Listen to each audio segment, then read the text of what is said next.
Bonjour tout le monde, aujourd'hui je vais vous présenter le modèle des superblocs, ou superquartiers en français, qui se démocratisent de plus en plus à Paris.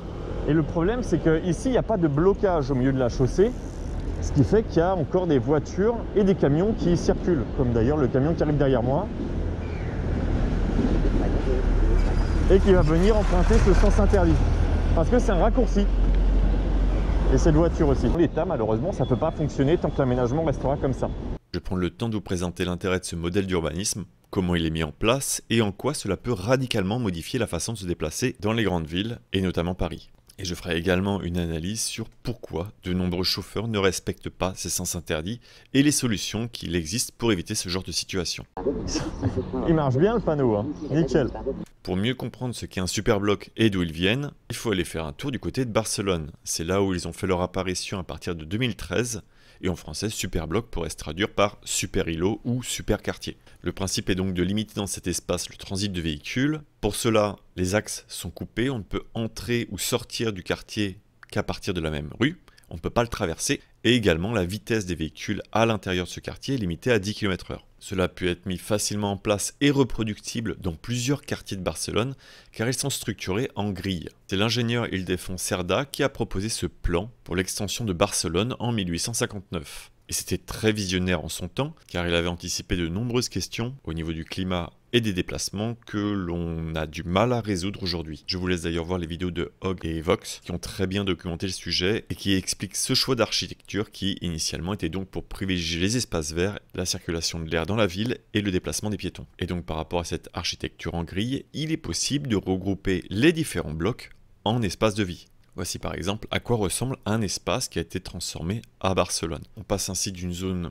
hostile pour les piétons à une zone très accueillante qui donne envie de pouvoir utiliser cette place. Et donc par rapport à cette idée d'urbanisation, est-ce qu'il est possible de transposer ce modèle à Paris? Pour ça, il faut tout d'abord s'intéresser à l'urbanisme de la ville en elle-même. Paris a eu un développement qui est dit organique, c'est-à-dire que les quartiers ont grossi progressivement, s'ajoutant les uns aux autres, faisant grossir ainsi la capitale. Et même si Paris a connu une réorganisation importante à la même période que Barcelone, la voirie et la ville étaient déjà bien développées. Cela a néanmoins permis d'aérer certaines rues médiévales du centre et redéfinir l'espace, par exemple sur les grands boulevards, tels que Haussmann et les fameux Sébastopol et boulevard de Magenta, dont j'ai fait récemment des analyses, d'ailleurs n'hésitez pas à les retrouver en fiche, et une partie de Rivoli également qui continue à muter encore aujourd'hui. Bon, je ne vais pas tous les citer, comme vous voyez sur la carte, il y a eu quand même pas mal de changements, ils ont permis de créer des grandes continuités et de fluidifier la circulation, et d'ailleurs Foch en est un bon exemple avec l'élargissement des voies qui est aujourd'hui de 120 mètres de large, en faisant l'avenue la plus large de tout Paris. Et depuis ces modifications de voirie, Paris n'a que très peu changé. Il y a eu des propositions de modification, comme par exemple le plan voisin, qui heureusement n'a jamais vu le jour,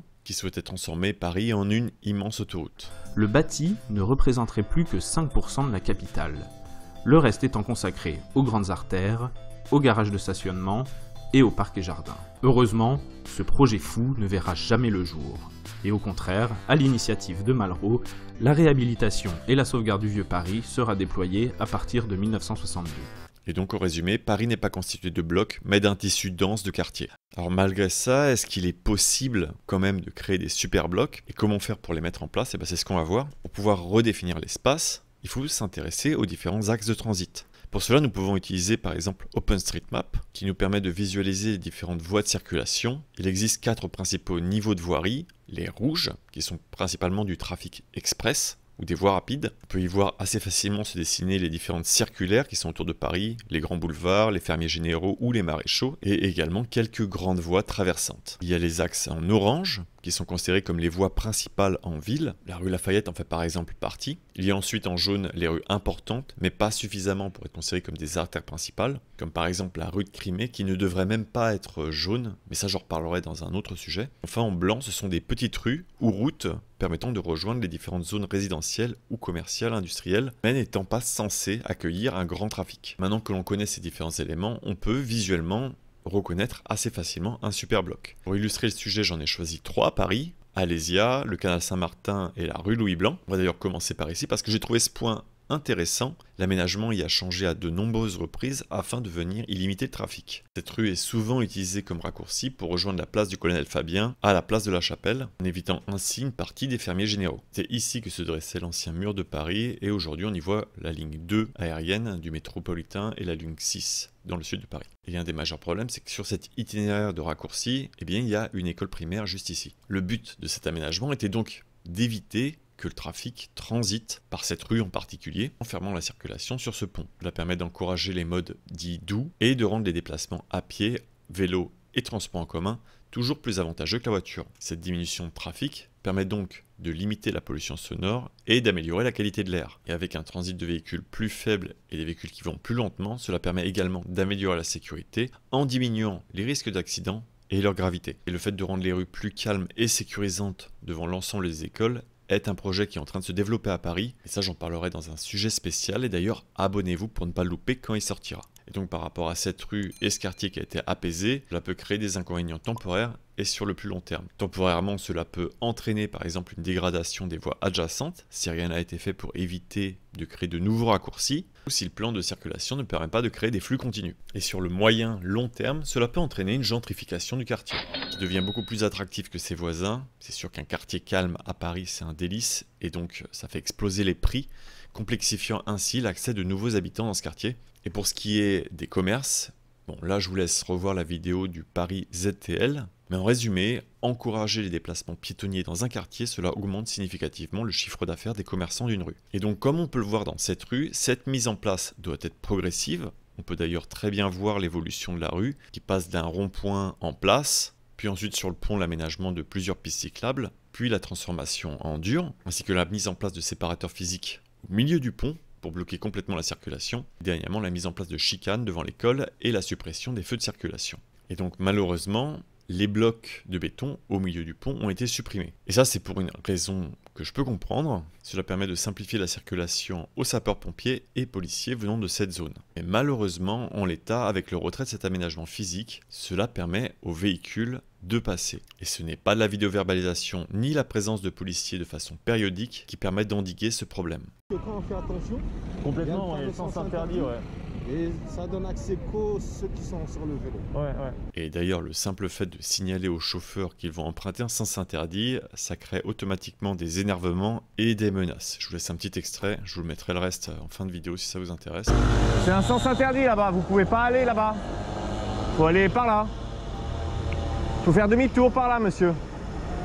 Par là, c'est un sens interdit.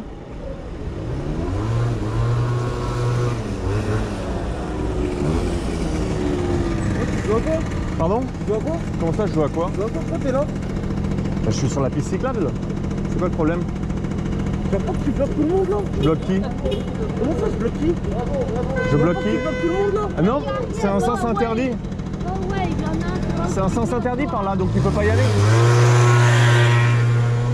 Bon alors comment faire pour bloquer ce pont à la circulation de transit tout en permettant aux résidents et aux services d'urgence de continuer à pouvoir y accéder? Eh bien le plus simple serait simplement de remettre en place les barrières de chaque côté. Je ne comprends d'ailleurs pas pourquoi elles restent systématiquement ouvertes. La mise en place de panneaux sens interdit à l'entrée de cette intersection serait également un plus, parce que de toute manière c'est une impasse, parce qu'une fois que les gens sont rentrés dans cette impasse, ils vont aller jusqu'au bout et traverser le pont. Il faut les bloquer avant qu'ils commencent à s'engager dans cette impasse. Et une autre solution serait de mettre en place des plots rétractables aux endroits des barrières, qui seraient contrôlés par exemple par des télécommandes ou des clés. J'ai pu voir ce système à Dijon et ça a l'air de fonctionner très bien. Il est également possible d'indiquer clairement que l'on arrive dans une zone piétonne et que les piétons sont prioritaires grâce à ce que l'on appelle un trottoir traversant. On peut retrouver très souvent ce type d'aménagement aux Pays-Bas. Et ce type de problème, on va le rencontrer à chaque fois qu'il va y avoir un manque d'aménagement. Par exemple, au niveau du superbloc d'Alésia, que l'on peut reconnaître facilement par rapport à la couleur des voies. Ici par contre, il n'y a pas de pompiers, pas d'ambulanciers, ni de policiers qui ont besoin de traverser ce quartier, et il pourrait être envisageable de simplement fermer le transit ici, avec par exemple ce type d'aménagement que j'avais croisé à Amsterdam, et qui permet uniquement aux cycles et piétons de pouvoir continuer à traverser ce quartier. Ce changement de modification de la circulation est là pour impacter de manière forte les déplacements courts faits avec des véhicules motorisés. Par exemple, j'avais pu suivre ce taxi qui a dû faire un gros détour avant de pouvoir sortir du quartier, en passant d'ailleurs par une voie qui était fermée à la circulation, devant une école, alors que pendant le même temps, c'est simplement une ligne droite pour les piétons et cycles. Ce qu'il est quand même important de préciser, c'est que ces modifications d'itinéraire ne viendront pas impacter les trajets plus longs, car finalement c'est à partir de ce moment-là où utiliser le véhicule motorisé est le plus logique. Une fois que l'on a quitté le quartier, on arrive assez rapidement sur un grand axe de circulation et là il n'y a plus de problème. Cette petite différence d'itinéraire devient imperceptible. Il faut donc mettre en place des aménagements en dur pour éviter ce type de comportement. Car beaucoup suivent aveuglément leur GPS qui leur propose encore d'utiliser les raccourcis pour gagner quelques précieuses minutes.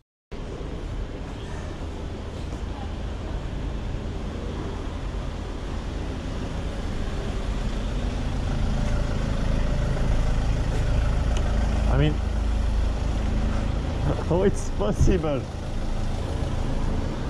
Oh, it's possible to have this situation. Bon, même si je doute qu'ici, prendre le sens interdit leur ait fait gagner du temps.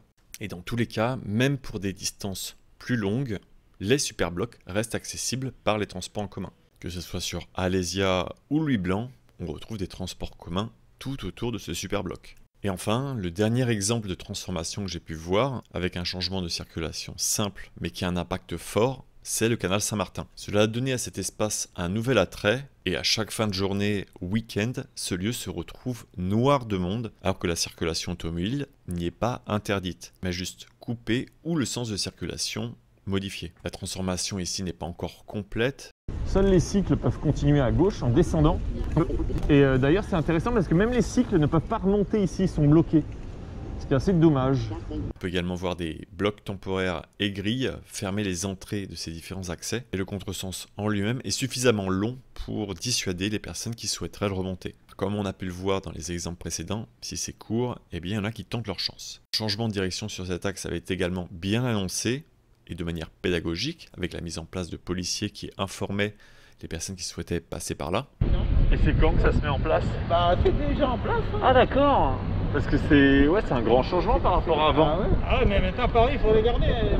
Faut regarder. Et il était également fermé chaque dimanche pour permettre la circulation des piétons, en permettant néanmoins aux riverains et urgences de continuer à accéder dans le quartier. Et ici également, cette circulation de motorisés en moins n'a pas tué la vie du quartier ni les commerces. Et c'est plutôt même tout le contraire. J'espère que vous avez apprécié ce contenu, qu'il a pu vous faire voir autrement la mise en place de ces nouveaux sens interdits et leur intérêt.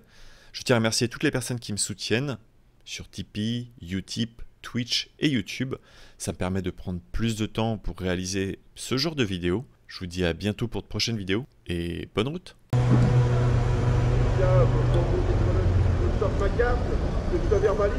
Oui. Faites-le, faites-le. Faites-le, rentrez-moi dedans, allez-y. Demain matin à 8h10, à Cadet-Lamartine, Montelon, Avec plaisir, avec plaisir. T'as des couilles, tu seras là. C'est quoi votre numéro du coup? Numéro de quoi? Bah votre numéro de service, ou votre nom, votre prénom pour que je puisse savoir. Bah si vous êtes policier. Si vous êtes policier, j'aimerais savoir quand même, un minimum. Un minimum. Allez-y, allez-y, du coup je vais vous suivre. Je vais vous voir prendre le sens interdit. Ouais, allez-y, allez-y. Allez-y. On va rigoler à deux là.